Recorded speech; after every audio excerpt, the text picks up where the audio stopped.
कौन सी दुनिया में रहते हो भाई? तुम लोग इस धरती पे हो या 45,000 फुट की बुलंदी पे जहाज में बैठ के स्टेटमेंट्स दे रहे हो? आपकी महंगाई इंक्रीज कर रही है, जमीन से उठा के आप 40,000 फुट पे महंगाई को ले गए हैं और वो रेट ऑफ इंक्रीज है। इन्फ्लेशन का डेफिनेशन पूछें, rate of increases of prices over a period of time and that time is 1 year. Who can say कि ये इन्फ्लेशन नीचे आ गई है?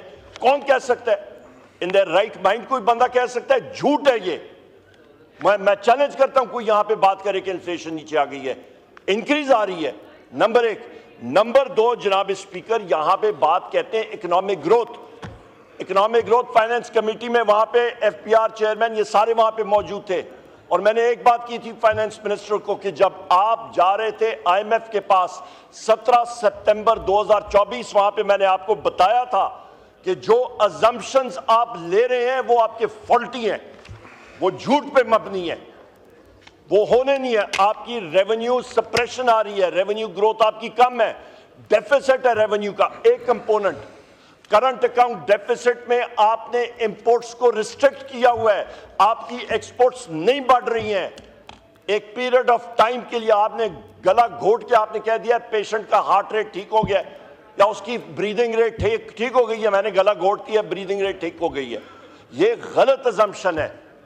नंबर 3, जनाब स्पीकर, नंबर 3 अहम बात है कि आपका लार्ज स्केल मैन्युफैक्चरिंग जो कि इंजन है इकोनॉमी की ग्रोथ का, वो जीरो है। जब लार्ज स्केल मैन्युफैक्चरिंग नहीं होगी, ना जॉब्स क्रिएट होंगी, ना इकोनॉमी आगे बढ़ेगी। वो है ही नहीं, वो कैसे होगी? क्योंकि जनाब स्पीकर, मुल्क में रूल ऑफ लॉ ही नहीं है। जो वजीर आजम इमरान खान साहब बात करते हैं ना रूल ऑफ लॉ, जब रूल ऑफ लॉ आएगा तो इन्वेस्टमेंट आएगी।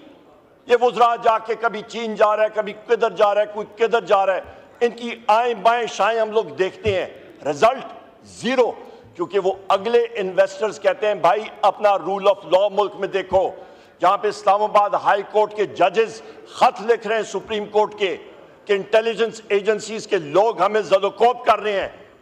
जब leader of the opposition in the national assembly, leader of the opposition in the senate, बाकियों को अरेस्ट किया जाता है बगैर किसी वजह के, जिस वक्त एक साबिक वजीर आजम को उठा के आप बगैर किसी सबूत के जेल में रख देते हैं, क्या रिजल्ट होगा? कौन सा रूल ऑफ लॉ होगा?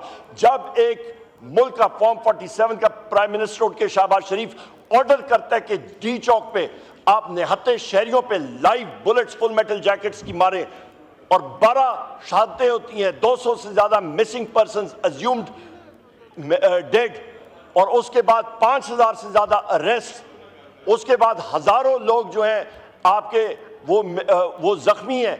यहां पे जितने मेंबरान पार्लियामेंट हैं, जितने, ये आपके पास उमर खान नियाजी साहब, बैरिस्टर उमर खान नियाजी साहब बैठे हैं, उसके नाम लोग पेशावर हाई कोर्ट में ये जाके बेल ले रहे हैं। ये जितने यहाँ पे मौजूद हैं, शहरियार खान अफरीदी साहब, अली मोहम्मद साहब, साई साहब, जितने हैं, इकबाल अफरीदी साहब, लखवी साहब को, डॉक्टर लखवी साहब को जनाब स्पीकर इंटेलिजेंस एजेंसीज ने 10 दिन रखा, फिजिकली टॉर्चर किया।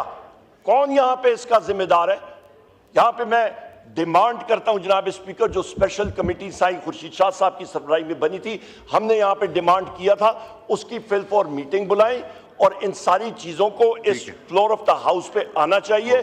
जब तक जनाब स्पीकर आप प्रोटेक्ट नहीं करेंगे, स्पीकर या सादिक साहब नहीं करेंगे, ये चीज आगे खराब होती जाएगी। और आखिरी मेरा पॉइंट जनाब स्पीकर, सितंबर में आपके ऑफिस में, स्पीकर के ऑफिस में हमारा जो क्वेश्चन ब्रांच है, वहां पे मैंने 5 क्वेश्चंस जमा कराए थे और एक कॉलिंग अटेंशन नोटिस। आज क्या हो गई है? 11 दिसंबर। वो क्या मैंने कोई कहूटा के एटमी सीक्रेट मांगे थे? उसमें कोई खुफिया राज मांगा था? वो क्वेश्चन अभी तक ओके।